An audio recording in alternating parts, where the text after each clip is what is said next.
Shrimad home remedies में आपका स्वागत है और हम आपको बताएंगे आत्म विमोह के बारे में, जो बीमारी है जिसे ऑटिज्म भी कहते हैं। मस्तिष्क के विकार के दौरान होने वाले एक मानसिक रोग है जो मस्तिष्क के कई भागों को प्रभावित करता है। जिन बच्चों में यह रोग होता है उनका विकास अन्य बच्चों की अपेक्षा असामान्य होता है। ऑटिज्म मतलब कि जो लक्षण है वो बच्चे के 3 साल की उम्र में होने से, जैसे वो 3 साल के होते हैं, ये दिखने शुरू हो जाते हैं। ऑटिस्टिक बच्चे सामाजिक गतिविधियों के प्रति उदासीन होते हैं। वे लोगों की ओर न देखते हैं, न मुस्कुराते हैं और ज्यादातर अपना नाम पुकारे जाने पर भी सामान्यतः, जब आप उनको नाम पुकारेंगे तो नाम पुकारे जाने पर भी सामान्यतः कोई प्रतिक्रिया नहीं देते हैं। हाल की एक समीक्षा के अनुसार प्रति 1000 लोगों के पीछे 2 मामले ऑटिज्म या आत्म विमोह के होते हैं। पिछले कुछ दशकों में ऑटिज्म के मामलों में अप्रत्याशित रूप से वृद्धि हुई है, जिसका एक कारण चिकित्सीय निदान के क्षेत्र में हुआ विकास है। लेकिन क्या असल में मामले बढ़े हैं? यह अपने आप में एक प्रश्न है। अब इसके जो कारण हैं, तो अनुशोधों के अनुसार ऑटिज्म के कई कारण हो सकते हैं, जैसे कि मस्तिष्क की गतिविधियों में असामान्यता होना, मस्तिष्क के रसायनों में असामान्यता होना, आनुवंशिक आधार।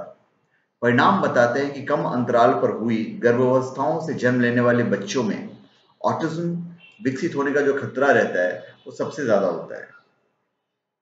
इसके जो सामान्य उपचार हैं, तो शुरुआती संज्ञानात्मक या व्यवहारिक हस्तक्षेप ऑटिज्म से प्रभावित बच्चों के विकास में बहुत महत्वपूर्ण होता है। ऑटिज्म को एक बीमारी की बजाय एक स्थिति के नजरिए से देखना चाहिए।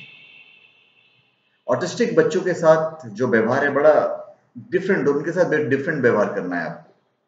खेल खेल में नए शब्दों का प्रयोग करें, खिलौने के साथ खेलने का सही तरीका दिखाएं, बारी बारी से खेलने की आदत डालें, धीरे धीरे खेलें, तो धीरे धीरे खेल में लोगों की संख्या को बढ़ाते जाएं, छोटे छोटे वाक्यों में बात करें, साधारण भाषा का प्रयोग करें जो उन्हें समझने में कठिनाई न हो, रोजमर्रा में इस्तेमाल होने वाले शब्दों को जोड़कर बोलना सिखाएं, पहले समझना और फिर बोलना सिखाएं। यदि बच्चा बोल पा रहा है तो उसे शाबाशी दें और बार बार बोलने के लिए प्रेरित करें। बच्चों को अपनी जरूरत को बोलने का मौका दीजिए। यदि बच्चा बिल्कुल बोल नहीं पाए तो उसे तस्वीर की तरफ इशारा करके अपनी जरूरतों के बारे में बोलना सिखाएं।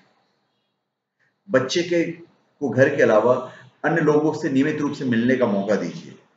बच्चों को तनाव मुक्त स्थान जैसे पार्क आदि में लेकर जाइए। अन्य लोगों को बच्चों से बात करने के लिए प्रेरित करें। बच्चों के साथ धीरे धीरे कम समय में बढ़ते हुए अधिक समय के लिए नजर मिलाकर बात करने की कोशिश कीजिए, आई कांटेक्ट में बात करने की कोशिश कीजिए तथा उसके किसी भी प्रयत्न को प्रोत्साहित करना नहीं भूलें। यदि बच्चा कोई एक व्यवहार बार बार करता है तो उसे रोकने के लिए उसे कुछ ऐसी गतिविधियों में लगाएं जो उसे व्यस्त रखे, ताकि वह व्यवहार दोबारा दोहरा न सके। गलत व्यवहार दोहराने पर बच्चे को कोई ऐसा काम करवाएं जो उसे पसंद नहीं है।